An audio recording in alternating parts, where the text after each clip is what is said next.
बहुत समय पहले की बात है। एक जंगल में एक लोमड़ी रहती थी। वह बहुत होशियार थी, जो जंगल में घूमती रहती थी और सभी जानवरों की मदद करती थी। वह बहुत ईमानदार और दयालु थी। एक दिन जंगल में एक खूंखार और क्रूर शेर आया। वह जंगल में सभी जानवरों को डरा कर रखता था। एक दिन जंगल में अचानक अत्यंत शोर शराबा मच गया, तो सभी जानवर चिंतित हो गए। जंगली शेर जानवरों को डराने आया था। शेर की धार सुनकर सभी जानवर अपने घरों में छुप गए। साथ में लोमड़ी ने भी शेर की धार सुनी और वह भी डर के मारे अपने घर के अंदर छुप गई। शेर ने धारते हुए कहा, मैं जंगल का राजा हूँ और तुम सभी को मेरी शरण में आना होगा, अन्यथा मैं सभी को मार के खा जाऊंगा। लोमड़ी ने भी यह बात सुनी और बहुत चिंतित हुई। वह सोचने लगी कि यह शेर हम सभी को मारकर खा जाएगा। लोमड़ी ने जंगल के सभी जानवरों को इकट्ठा किया और शेर को हराने की और उससे छुटकारा पाने की योजना पर कार्य करना शुरू किया और सभी ने शेर को हराने का फैसला किया। लोमड़ी के साथ मिलकर सभी जानवरों ने काम शुरू किया। लोमड़ी ने शीघ्रता और साहस से भरपूर होकर शेर के खिलाफ लड़ने का फैसला किया। समय बीतता गया। लोमड़ी ने सभी जमीन खोदने वाले जैसे खरगोश, चूहा आदि को गड्ढा खोदने के लिए कहा और हाथी ने उसके ऊपर घास और पत्तों से गड्ढे को ढक दिया और शेर के आने का इंतजार करने लगे। सभी जानवरों को एक साथ देख शेर ने उन पर हमला बोल दिया। सभी जानवर डरकर इधर उधर भागने लगे। तभी लोमड़ी शेर के सामने आई। उसे देख शेर उसके पीछे भागने लगा। लोमड़ी भागते हुए शेर को गड्ढे के पास लाई और शेर उसमें जाकर गिर गया। यह देखकर सभी जानवर बहुत खुश हुए। आखिरकार लोमड़ी ने शेर को हरा ही दिया। इसके बाद जंगल में सभी जानवर सुकून और शांति के साथ रहने लगे। विजयदशमी हिंदुओं द्वारा मनाया जाने वाला प्रमुख त्योहार है। दशमी का त्योहार चंद्रमा की अश्व युवा यानी अक्टूबर माह में मनाया जाता है। हम इसे विजयादशमी कहते हैं, अच्छाई की बुराई पर विजय का दिवस।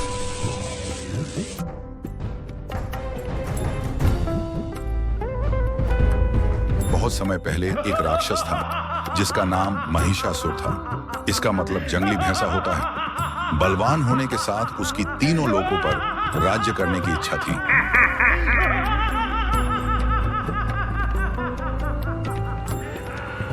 उसने ब्रह्मा जी की तपस्या की और अपनी इच्छा की पूर्ति की कामना की। कठिन परिश्रम और तपस्या की। धूप, बारिश, प्यास, आंधी से लड़ने के पश्चात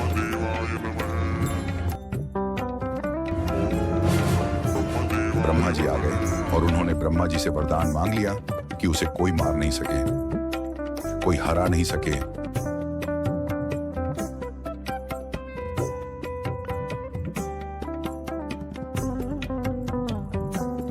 वरदान मिलने के बाद महिषासुर ने अपने आप पर नियंत्रण खो दिया और पृथ्वी पर कत्लेआम मचा दिया।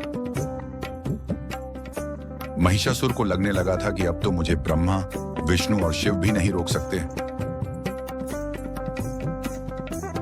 फिर एक विकल्प निकाला गया। महिषासुर को पराजित करने का विकल्प एक ही था कि एक स्त्री ही उसको मार सकती थी। इसलिए एक शक्ति और बलशाली स्त्री को भेजा गया और उसका नाम था दुर्गा। दुर्गा को सारे शस्त्र दिए गए और 2 नहीं 18 हाथों से दुर्गा को भेजा गया। इतने सारे शस्त्रों के साथ दुर्गा को शेर की सवारी भी दी गई और दुर्गा आ निकली महिषासुर का वध करने के लिए।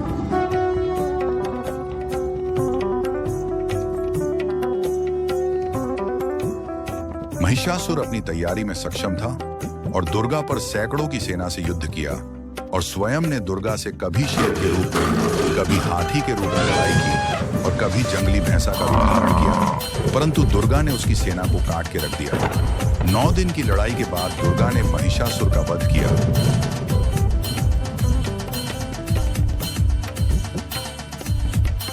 सारे ब्रह्मांड में इस विजय को मनाया गया और ये दिवस विजयदशमी की तरह मनाया गया। 9 दिन की लड़ाई के कारण विजयदशमी को नवरात्रि भी कहा जाने लगा।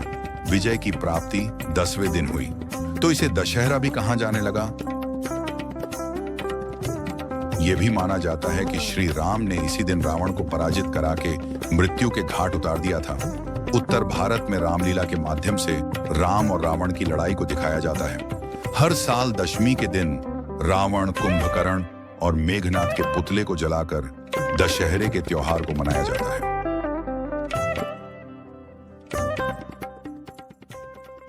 एक समय की बात है, एक गांव में एक झील थी। लोगों का कहना था कि उस झील में रात को भूत दिखाई देते हैं। कुछ लोग कहते थे कि मैंने भूत को देखा है और कुछ लोग कहते थे कि मैंने भूतों की आवाज़ सुनी है। उसी गांव में एक लड़का रहता था जिसका नाम ध्रुव था। उसने भी सुना था भूतों के बारे में और उसे भूतों से बहुत डर लगता था।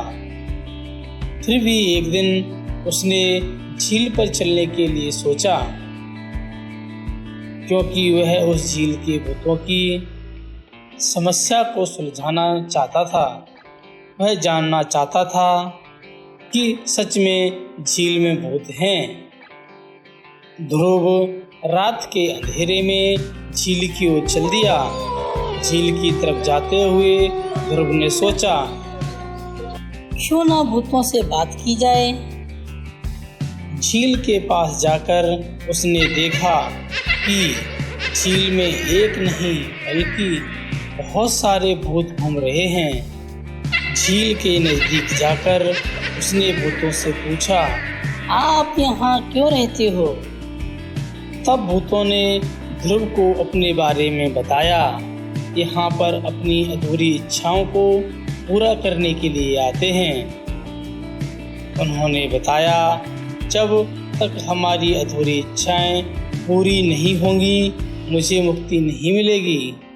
भूत ने कहा, उनकी इच्छा है कि उनके पीछे जो उनके बच्चे खुश रहें, उन्हें अच्छी शिक्षा प्राप्त हो ताकि हम निश्चिंत होकर मुक्त हो सकें। यही हमारी इच्छा है। इसी कारण हमारी मुक्ति नहीं हो पा रही है। ध्रुव ने मन ही मन उनकी मदद करने का फैसला किया। ध्रुव ने भूतों से कहा कि मैं आपके बच्चों का अच्छे स्कूल में एडमिशन कराऊंगा और अच्छी शिक्षा दिलाने का प्रयास करूंगा। ध्रुव ने जब झील में रहने वालों के बच्चों का एडमिशन अच्छे स्कूल में करा दिया, उसके बाद भूत उस झील को छोड़कर चले गए। इस कहानी से हमें यह सीखने को मिलता है कि हमें हमेशा स्थिति को समझने का प्रयास करना चाहिए। हमें दूसरे के दुखों को समझने और मदद करने के लिए सहानुभूति और समझदारी दिखानी चाहिए। एक छोटे से कस्बे में एक लड़का रहता था जिसका नाम श्याम था। श्याम बहुत बहादुर और मासूम बच्चा था। उसे अंधविश्वास पर विश्वास नहीं था, जैसे भूत, प्रेत आदि पर। एक बार उसने सुना कि कस्बे के एक पुराने मकान में एक भूत रहता है और उस मकान से रात को रोने और चीखने की अजीब अजीब आवाजें आती हैं। श्याम इस प्रकार के अंधविश्वास पर विश्वास नहीं करता था। वह कहता कि यह सब बेकार की कहानियां हैं, ऐसा कुछ नहीं होता है। लेकिन एक दिन रात को श्याम को घर आते समय देर हो गई, तो वह रात को उसी पुराने मकान से होकर गुजर रहा था। तो उसे उस घर के पास से गुजरते समय कुछ अजीब सी आवाज सुनाई दी। वह पहले थोड़ा डरा, फिर सोचा कि शायद यह भी किसी गलतफहमी का परिणाम है। श्याम ने सोचा, मुझे अंदर जाकर एक बार देखना चाहिए, क्या यहाँ पर सच में भूत प्रेत हैं। श्याम ने जैसे ही दरवाजा खोला तो उसने देखा वहाँ कोई नहीं था। फिर उसे एक अजीब सी आवाज सुनाई दी। उसने उस आवाज का पीछा किया तो पाया कि वहाँ पर एक कोने में एक छोटा सा बच्चा देखा जो बहुत डरा हुआ था। फिर श्याम ने उस बच्चे को अपने साथ ले लिया और उसको बताया कि भूत की कहानी सिर्फ मनोरंजन के लिए होती है, असली जीवन में ऐसा कुछ नहीं होता है। श्याम ने फिर उस बच्चे से कहा, डरो मत, जो भी है वो तुम्हारे नजदीक होने के बावजूद तुम्हारा कुछ नहीं बिगाड़ सकता है। इस कहानी से हमें यह सीखने को मिलता है कि हमें अपने अंदर से डर को हटाना चाहिए और वास्तविक जीवन पर विश्वास करना चाहिए। असली जीवन ही हमारे जीवन के लिए महत्वपूर्ण होता है। एक छोटे से शहर में गोकुल नाम का लड़का रहता था। वह रात को आसमान में सितारों को देखता और सोचता कि ये सितारे उनके सपनों को पूरा कर सकते हैं। उसने अपने पिता से सुना था कि टूटते हुए सितारे हमारे सभी सपने पूरा करते हैं। एक दिन गोकुल ने अपने सभी दोस्तों को बुलाया और अपनी कल्पनाओं के बारे में बताया। उन सभी ने गोकुल की कल्पनाओं को पूरा करने का फैसला किया। गोकुल ने अपनी शिक्षा और अनुभव को अपनी कल्पनाओं को पूरा करने के लिए लगाने का फैसला किया, जिसमें हर चीज भविष्य से जुड़ी होगी। गोकुल और उसके दोस्तों ने शहर में एक छोटा सा स्कूल शुरू किया, जहां पर बच्चों की खुशी, स्मृति और समृद्धि और विज्ञान के साथ शिक्षा दी जाती थी। उन्होंने अपनी सोच को बदलकर वहाँ का माहौल एक नए तरीके से खुशहाल और सहयोगी बनाया। धीरे धीरे समय के साथ गोकुल का स्कूल बड़ा होता गया, जिसका हमारा स्कूल नाम रखा गया। इस स्कूल में गांव, शहर कस्बे के बच्चे आते थे। यहाँ बच्चे अपनी कल्पनाओं से भरी कोई भी चीज बना सकते थे। उन्होंने एक दिन सोचा कि वे शहर को और बेहतर बना सकते हैं। उन्होंने एक सफाई अभियान चलाया, साथ में पेड़ पौधों को उगाने के लिए लोगों को प्रोत्साहित किया। समय बीतता गया, गांव की हर जगह पर सुंदरता बढ़ने लगी। यहाँ के लोग समृद्धि और साझेदारी की भावना से जुड़े रहने लगे। अब यह दुनिया सच में ऐसी दुनिया बन गई थी जहाँ भविष्य तकनीकी विकास के साथ साथ प्रकृति का भी ध्यान रखा गया। इस कहानी से हमें सीखने को मिलता है कि सपने और अनुभवों को मिलाकर एक बेहतर भविष्य बनाया जा सकता है। उन्होंने सिखाया कि अनुभव और कला का सही इस्तेमाल करके कोई भी कार्य किया जा सकता है। एक पहाड़ी के नीचे गंगापुर नाम का एक गांव था। गांव के सारे जानवर हरी घास खाने के लिए सुबह उसी पहाड़ी के ऊपर बसे जंगल में जाते और शाम होते होते घर वापस आ जाते थे। हर दिन की तरह राधा नाम की एक गाय अन्य गायों के साथ उसी पहाड़ी के जंगल में घास खाने के लिए गई थी। वह हरी घास खाने में इतनी ज्यादा प्रसन्न थी कि वह कब एक शेर की गुफा के पास पहुंच गई, उसे पता भी नहीं चला। शेर अपनी गुफा में सो रहा था और वह पिछले 2 दिनों से भूखा भी था। जैसे ही राधा शेर की गुफा के पास पहुंची, गाय की खुशबू से शेर की नींद खुल गई। वह शेर धीरे धीरे गुफा से बाहर आया और गुफा के बाहर गाय देखकर खुश हो गया। शेर ने मन ही मन सोचा कि आज उसकी 2 दिनों की भूख मिट जाएगी। वह इस तंदुरुस्त गाय का ताज़ा मांस खाएगा और यह सोचकर उसने एक तेज दहाड़ लगाई।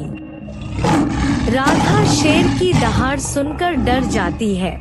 जब वह अपने आसपास देखती है तो वहाँ दूर दूर तक उसको कोई भी दूसरी गाय नहीं दिखी। जब वह हिम्मत करके पीछे मुड़ी तो उसे सामने शेर खड़ा हुआ दिखाई दिया। उस शेर ने राधा को देखकर फिर से दहाड़ लगाई है और राधा से कहा, मुझे 2 दिनों से कोई शिकार नहीं मिल रहा था, मैं भूखा था। शायद इसलिए भगवान ने मेरा पेट भरने के लिए तुझे मेरे यहाँ पर भेजा है। आज मैं तुझे खाकर अपनी भूख मिटा लूँगा। शेर की बात सुनकर राधा डर जाती है। वह रोते हुए शेर से कहती है, मुझे जाने दो, मुझे मत खाओ। मेरा एक छोटा बच्चा है जो अभी सिर्फ मेरा ही दूध पीता है और उसे घास खाना अभी तक नहीं आया है। राधा की बात सुनकर शेर हंसते हुए कहता है, तो क्या मैं अपने हाथ में आए शिकार को ऐसे ही जाने दूं? मैं तो आज तुझे खाकर अपनी 2 दिनों की भूख मिटाऊंगा। शेर के ऐसा कहने पर राधा उसके सामने रोने लगी और विनती करते हुए कहती है कि आज मुझे जाने दो। मैं आज अपने बछड़े को आखिरी बार दूध पिला दूंगी और उसे बहुत सारा प्यारा करके कल सुबह होते ही तुम्हारे पास आ जाऊंगी। फिर तुम मुझे खा लेना और अपना भूखा पेट भर लेना। शेर राधा की यह बात मान जाता है और धमकी देते हुए कहता है कि अगर कल तू नहीं आई तो मैं तेरे गांव आऊंगा, फिर तुझे और तेरे बेटे दोनों को खा जाऊंगा। राधा शेर की यह बात सुनकर खुश हो जाती है और शेर को अपना वचन देकर गांव वापस चली जाती है। वहां से वह सीधे अपने बछड़े के पास जाती है उसे दूध पिलाती है और बहुत सारा प्यार करती है। फिर बछड़े को शेर के साथ हुई सारी घटना बताती है और कहती है कि उसे अब अपना ध्यान बुद्धि रखना होगा। वह कल सुबह होते ही अपना वचन पूरा करने के लिए शेर के पास चली जाएगी। अपनी माँ की बातें सुनकर बछड़ा रोने लगता है। दूसरे दिन सुबह होते ही राधा जंगल की तरफ निकल जाती है और शेर की गुफा के सामने पहुंचकर शेर से कहती है, अपने वचन के अनुसार मैं तुम्हारे पास आ गई हूँ। अब तुम मुझे खा सकते हो। गाय की आवाज सुनकर शेर अपनी गुफा से बाहर निकल कर आता है और भगवान के अवतार में प्रकट होते हैं। वह राधा से कहते हैं, मैं तो बस तुम्हारी परीक्षा ले रहा था। तुम अपने वचन की पक्की हो। मैं इससे बहुत प्रसन्न हुआ। तुम अब अपने घर और बछड़े के पास वापस जा सकती हो। इसके बाद वे उस गाय को गौ माता होने का वरदान भी देते हैं और उसी दिन के बाद से सभी गायों को गौ माता कहना शुरू कर देते हैं। मीरा और पवन जो एक छोटे से गांव में रहते थे, उनकी दोस्ती के किस्से पूरे गांव में फैले हुए थे। वे रोज एक साथ खेलते, स्कूल जाते, वे हमेशा एक दूसरे के साथ ही रहते थे। गांव के सभी लोग उन्हें बहुत पसंद करते थे। एक बार गांव में बहुत बड़ी समस्या आ गई। गांव में बारिश न होने से सूखा पड़ गया था, जिससे नदियों का पानी सूख गया था। फसल नष्ट हो गई थी, जिसके चलते गांव के लोग बहुत परेशान थे। यह सब देखकर गांव के लोग घबरा गए। किसी को कुछ समझ नहीं आ रहा था कि इस प्राकृतिक आपदा से कैसे सामना किया जाए। मीरा और पवन भी इस हालात से परेशान थे। उन दोनों के मन में सवाल था कि वे अपने शहर के लोगों की मदद कैसे कर सकते हैं। उन दोनों ने फैसला किया कि वे अपने शहर के लोगों की मदद करेंगे, क्योंकि एकता में बहुत ताकत होती है जो हर मुश्किल का सामना कर सकती है। मीना और पवन ने इस समस्या को हल करने के लिए सभी शहरवासियों को इकट्ठा किया और कहा, हम सब मिलकर एक कुआं का निर्माण करेंगे जिससे पानी की समस्या का समाधान हो सके। इसके बाद सभी ने मिलकर कुएं की खुदाई शुरू कर दी। कुछ ही दिनों में कुएं का निर्माण हो गया। कुएं के निर्माण से पानी की समस्या का समाधान हो गया। इसी के साथ में एक दिन आसमान में बादल बनने लगे और कुछ ही समय में बारिश होने लगी, जिससे सभी शहरवासी बहुत खुश हुए। एक छोटे से गांव में जहां पर सभी गांववासी मिलकर रहते थे, वहां की सबसे बड़ी बात थी कि वहां की एक झील में चांद ऐसे दिखता था कि वह झील ना होकर एक चांद हो। इस झील को देखकर हर कोई मोहित हो जाता था। उसी गांव में एक छोटा सा बच्चा रहता था जिसका नाम किशन था। किशन बहुत ही बहादुर और समझदार लड़का था। उसे चांद की रोशनी बहुत पसंद थी। वह रात को आसमान में चांद को देखकर बहुत प्रसन्न होता था। एक दिन वह चांद की खोज में घर से बाहर निकला और झील की ओर चल दिया। झील के किनारे पहुंचकर उसने सोचा, क्यों ना इस झील में दिखने वाले चांद को छुआ जाए। जब वह झील में चांद को छूने की कोशिश करने लगा, लेकिन कुछ नहीं हुआ।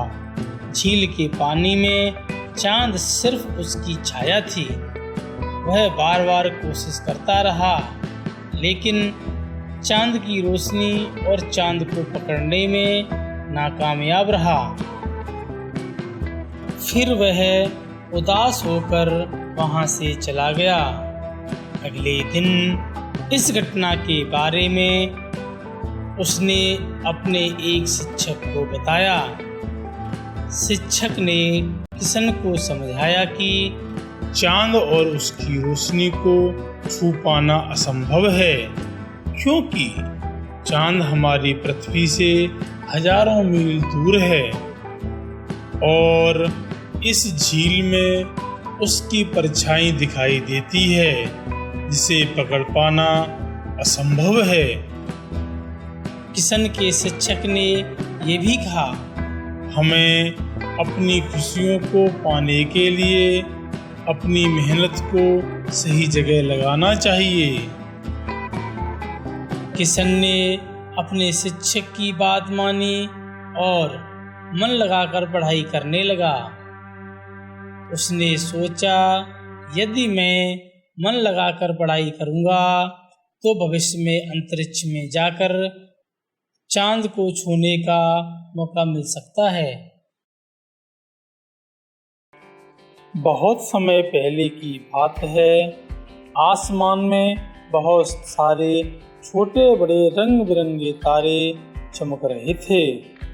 प्रत्येक तारा अपने आप में खास था, किंतु इन सब में एक तारा था जिसका नाम ध्रुव था। ध्रुव तारा सभी के दिलों में राज करता था, क्योंकि वह हंसमुख स्वभाव का था। ध्रुव तारे को कहानियां सुनाने का बहुत शौक था। वह सभी तारों को इकट्ठा करता और उन्हें कहानियां सुनाया करता था। एक दिन एक छोटा सा तारा जिसका नाम तनु था उस सभा में आया। वह अकेला चमकता था। ध्रुव तारे ने तनु तारे को समझाया कि एक दूसरे के साथ मिलकर ज्यादा महत्वपूर्ण कार्य कर सकते हैं, जिससे हमारी चमक बढ़ेगी। हमारी चमक ही दूसरों को प्रेरित करती है और कठिनाई से हमें लड़ने का हौसला देती है। एक दिन बहुत ही भयानक तूफान और आंधी आया, जिससे सभी तारे डर के मारे बादलों के पीछे छिप गए, जिसके कारण आसमान में एक भी तारा नजर नहीं आ रहा था।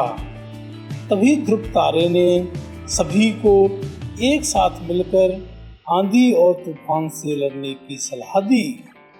तनु तारे ने भी ध्रुव तारे की बात मानी और दूसरे तारों के साथ मिलकर आंधी तूफान का सामना किया। उन्होंने मिलकर अपनी चमक को बढ़ाया और आंधी तूफान को दूर भगाया। जब आंधी और तूफान बंद हो गया तो आसमान में सभी तारे फिर से चमकने लगे। इस बार तनु तारे की चमक भी अन्य तारों के साथ मिली हुई थी। तनु तारे ने ध्रुव तारे को धन्यवाद कहा, क्योंकि ध्रुव तारे ने सिखाया कि जब एक साथ मिल जाते हैं तो किसी भी समस्या को हल किया जा सकता है।